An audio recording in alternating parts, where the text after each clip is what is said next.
In the past, there was an extreme famine. A merchant, his wife, son, daughter-in-law, and slave all gave the last of their provisions to Upancheka Buddha, a silent, non-teaching Buddha.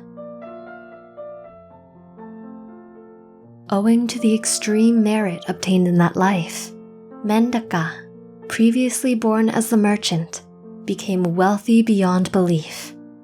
His provisions never ran out, no matter how much he used or gave away. Mendaka's son and daughter-in-law from the past life were reborn as his son and daughter-in-law in his present life. They all shared in the auspicious deed of the past, and as a result, they all acquired astonishing wealth. Mendaka's son, Dhananjaya, was married to Sumana Dewi, and together they had a daughter, Visakha.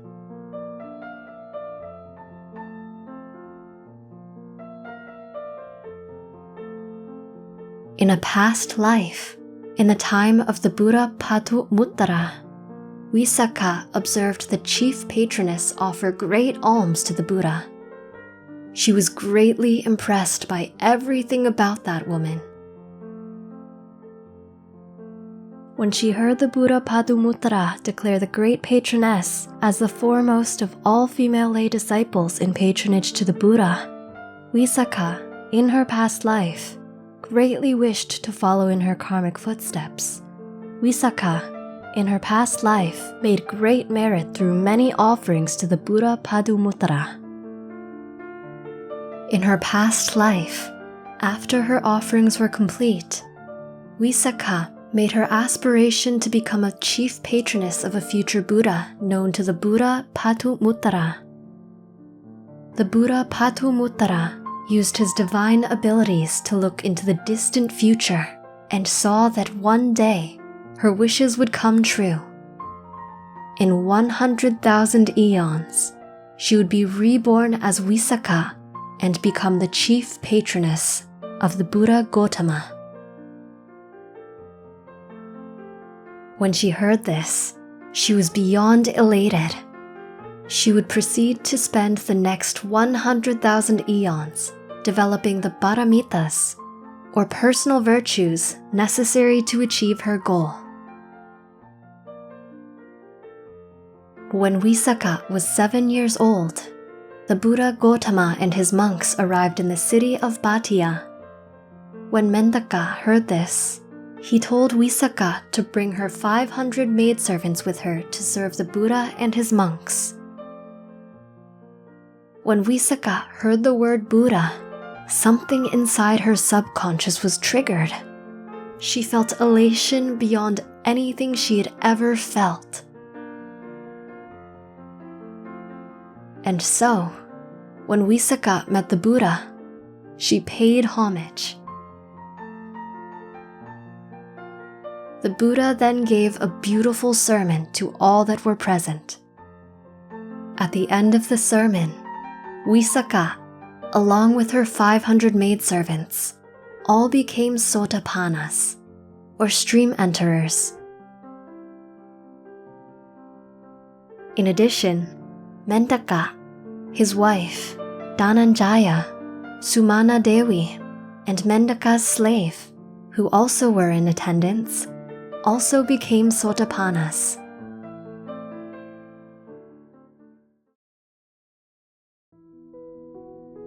Many years later, King Pasenadi of Kosala and his good friend King Bimbisara of Magadha were having a royal visit.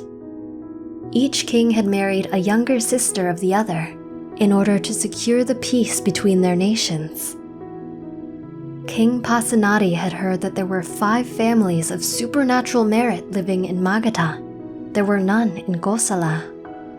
He requested for King Bimbisara to send one of these people to his country, so that his subjects could have a shining example to follow.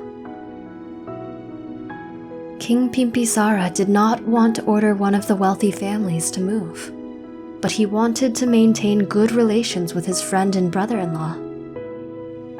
So King Bimbisara decided to order Mentaka's son, Dhananjaya, along with his entire family to move to Kosala. On the way to the capital city of Savatthi, Dhananjaya saw a nice area and decided to build a city there for his family. They called the city Saketa. This is where Visakha grew up. In Savatthi, there was a wealthy householder named Migara, who had a son named Bunawatana. Migara wanted his son to marry, but Bunawatana would only marry a woman who was a Benta Kalyani, a woman who possessed the 5 beauties. And so, Migara employed a team of wise Brahmins to go search the entire country for a girl who was a Benta Kalyani.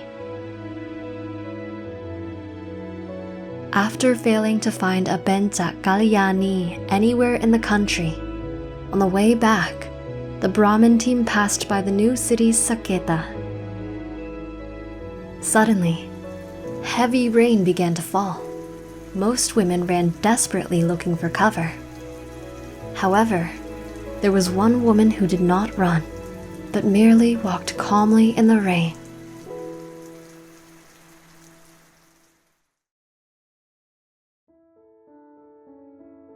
When they saw the girl, they noticed that she had impressive beauty and grace, especially for her age. They then noticed that she had beauty of the hair.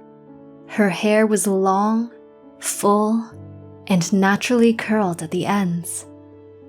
They saw that she had beauty of the lips. Her lips were full, rosy, and naturally curled slightly at the ends. They saw that she had beauty of the skin. Her skin had a natural glow that made it pleasing to the eye. The only thing they could not see was if she possessed beauty of the teeth. The Brahmins came up with a plan to see if this beautiful woman possessed the final quality of beauty that would make her a Benta Kalyani. The Brahmins had noticed that the beautiful young woman had not run while all the other women had. They decided to question her about this in order to inspect her teeth. They asked her, "Young miss, why did you walk in the rain while all the other women ran for cover?" "There are 2 reasons I did not run. My parents wish for me to marry. If I fall down and hurt myself, I will have a harder time finding a husband. This would make my parents unhappy. Secondly, there are 4 kinds of beings that do not look good when running. A king wearing all his royal garbs and jewelry does not look dignified when running. People will ask, 'Why do you run around like a commoner?' A royal elephant wearing his royal gear does not look dignified when running. Rather, when he walks calmly, he is majestic and awe-inspiring. Another being is a monk. Monks do not look good when running to and fro. People will ask, 'Monk, why do you run around like lay people?' This would not lead to respect and faith in the religion." The last group, Brahmins, is women. Women do not look graceful when running, especially when they are wearing fine clothes and jewelry. This, Brahmins, is why I did not run. The Brahmins were very impressed with Visakha's answer and realized that their search had come to an end. What did you learn from this story? Let us know in the comments. We hope you enjoyed the video. Click like if you did, and click subscribe if you want to see our uploads. And consider making a donation to support our Buddhist animation project.